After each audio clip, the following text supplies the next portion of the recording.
उपस्थित हुए हैं। आपके यहाँ श्रीमद् भागवत महापुराण की बड़ी भव्यतम और दिव्यतम कथा, बड़े भैया धर्मेंद्र पांडे जी भी आए हैं और सपत्नीक आए हैं, बिल्कुल, और हमारे यजमान जी भी आए हैं। आज दूसरे वस्त्र में हो ना,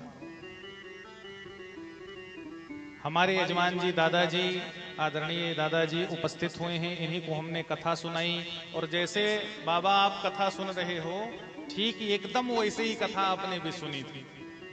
आप भी एकदम हमको देखते हुए कथा सुन रहे हैं और आप भी बिल्कुल सामने बैठकर कथा सुने हैं। एक भी क्षण इन्होंने गंवाया नहीं है, पूरी कथा ध्यान से सुनी। और उस कथा का सबसे मूल भाव ये रहा कि हमको एक चीज सीखने को मिल गई।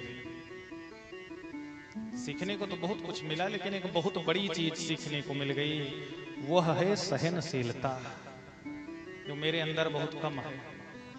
क्रोध जल्दी आ जाता है, ये मत समझ लेना कि बहुत बड़ा क्रोध है, बताते हैं कभी कभी आ जाता है।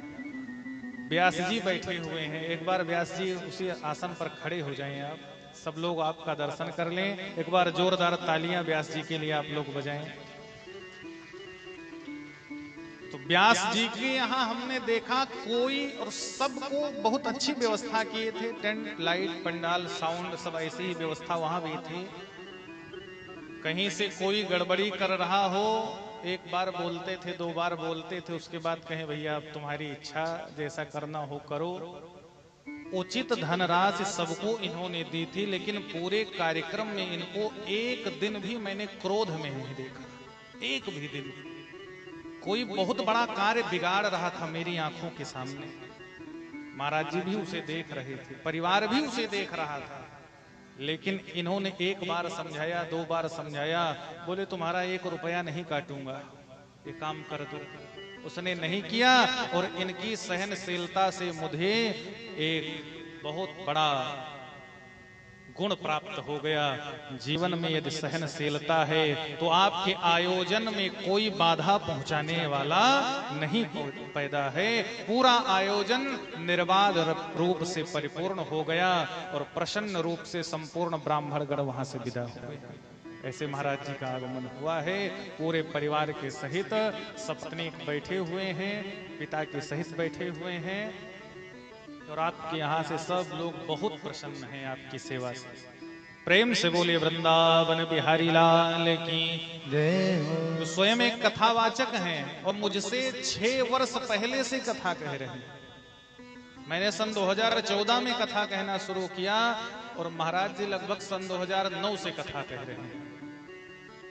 कई वर्ष पूर्व से कथा वाचन कर रहे हैं और अयोध्या जनपद ही नहीं, मध्य प्रदेश में अच्छे अच्छे वक्ताओं से आपका मेल है, लेकिन इन्होंने कथा कहने के लिए मुझे ही चुना और अंत में इन्होंने बताया, ना हमने पूछा कि आपने हमको क्यों चुना और ना इन्होंने बताया, इन्होंने अपने वक्तव्य से ही बताया।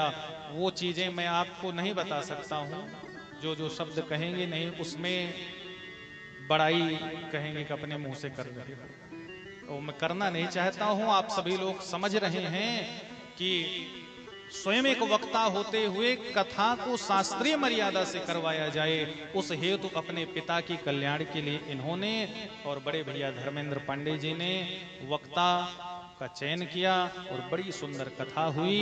आपने कहा था मैं 10 तारीख को जरूर पहुंचूंगा कथा सुनने, उस वचन को भी आपने निभाया है। हमारे परम प्रिय शिष्य प्रदीप सिंह जी चोटिल होने के बाद भी नित्य कथा श्रवण करने वहां पहुंचते थे। आंधी वाले में उनके ऊपर वृक्ष गिर गया था, पत्नी ज्यादा चोटिल हैं, अभी भी वो बीमार है, लेकिन उस समय भी कथा सुनने आए। तो ऐसे आए हुए समस्त भक्तगणों को मैं व्यासपीठ से आशीर्वादात्मक स्वागत करता हूं। सबका मंगल हो, कल्याण हो। एक बार प्रेम और भाव से जयकारा लगाएं, बोलिए वृंदावन बिहारी लाल की जय हो, भागवत महापुराण की जय हो। यमराज के पार्षदों को भगवान के पार्षदों ने डांट कर भगा दिया। बोले सांकेत्यम पारिहास्यम बा, तुम यही कहना चाह रहे हो ने किसने अपने बेटे नारायण को पुकारा, भगवान को कहां पुकारा? तो संकेत में भी लिया गया नाम भगवान का ही नाम होता है। गाली देते हुए भी भगवान का नाम मुख से निकल रहा हो तब भी वो मंगलकारी है। गिरते सोते उठते बैठते भगवान का नाम लिया जाए तो वो मंगलकारी ही है। भाय को भाय अनख आलस हो, भाय को भाय अनख आलस हो, भाय को भाय अनख आलस हो, भाय को भाय अनख भाय को भाय अनख आलस हो, भाय को भाय अनख आलस हो, नाम जपत मंगल ऋषि दस हो, नाम जपत मंगल ऋषि दस हो, नाम जपत मंगल ऋषि दस हो, नाम जपत मंगल ऋषि दस हो।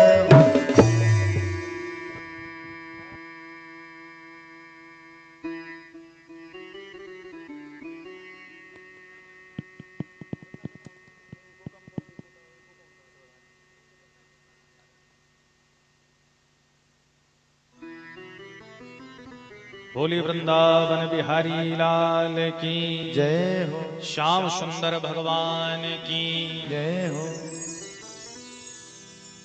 किसी भी स्थिति में भगवान का नाम लें वो मंगलकारी, ऐसा उपदेश भगवान के पार्षदों ने यमराज के दूतों को किया। अजामिल का प्राण बचा, नरक नहीं गया। अजामिल को तुरंत वैराग्य हो गया और यही कहा अजामिल ने कि मैंने अपने पुत्र को नारायण कह के पुकारा, सो भगवान ने अपने पार्षदों को मुझे बचाने के लिए भेज दिया।